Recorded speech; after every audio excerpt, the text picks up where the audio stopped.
നമ്മൾ എത്ര പറഞ്ഞു കൊടുത്തെങ്കിലും എത്ര പ്രസ് മീറ്റ് വിളിച്ചിട്ട് ആൾക്കാർക്കും അതിൻ്റെ അറിവ് കൊടുത്തെങ്കിലും ಮಂಜೇಶ್ವರದಲ್ಲಿ ಕೆಂಪು ಕಲ್ಲು ಮರ ಕಳ್ಳ ಸಾಗಣೆ ಮುಂದುವರಿಕೆ. ಕೇಶವನಾಯ್ಕ್ ಚುನಾವಣೆಗೆ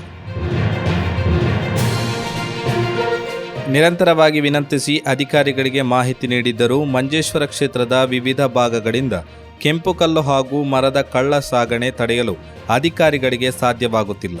ಹೋರಾಟದ ಭಾಗವಾಗಿ ಕುಂಬಳೆ ಆರ್ಟಿಐ ಕಾರ್ಯಕರ್ತ ಕೇಶವನಾಯ್ಕ್ ವಿಧಾನಸಭಾ ಚುನಾವಣೆಯಲ್ಲಿ ಸ್ಪರ್ಧಿಸಲು ಸಿದ್ಧತೆ ನಡೆಸುತ್ತಿದ್ದಾರೆ.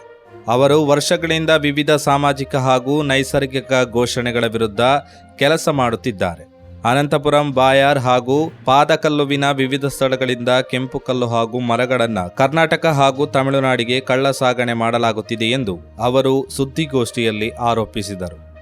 ಕರ್ನಾಟಕದಲ್ಲಿ ಕೆಂಪು ಕಲ್ಲು ಗಣಿಗಾರಿಕೆಯನ್ನ ಸರ್ಕಾರ ನಿರ್ಬಂಧಿಸಿದೆ. ಆದರೂ ಕರ್ನಾಟಕ ಪಾಸ್ ಬಳಸಿ ಕರ್ನಾಟಕದಲ್ಲಿ ಲಭ್ಯವಿರುವ ದೊಡ್ಡ ಕಲ್ಲುಗಳನ್ನು ಕತ್ತರಿಸಿ ಕೇರಳದಿಂದ ಕಳ್ಳ ಸಾಗಣೆ ಮಾಡಿ ಭಾರಿ ಲಾಭದಲ್ಲಿ ಮಾರಾಟ ಮಾಡಲಾಗುತ್ತಿದೆ.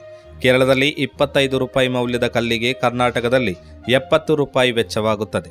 ಕಾಸರಗೋಡಿನ ಕಾಡುಗಳಿಂದ ಮರಗಳನ್ನು ಕತ್ತರಿಸಿ ಸಿಪ್ಪೆ ಸುಲಿದು ಸ್ಥಳೀಯ ಗಿರಣಿಗಳಿಗೆ ಸಂಸ್ಕರಿಸಿ ಬಳಿಕ ತಮಿಳುನಾಡಿನ ಗಿರಣಿಗಳಿಗೆ ಸಾಗಿಸಲಾಗುತ್ತಿದೆ ಎಂದು ಅವರು ಆರೋಪಿಸಿದ್ದಾರೆ.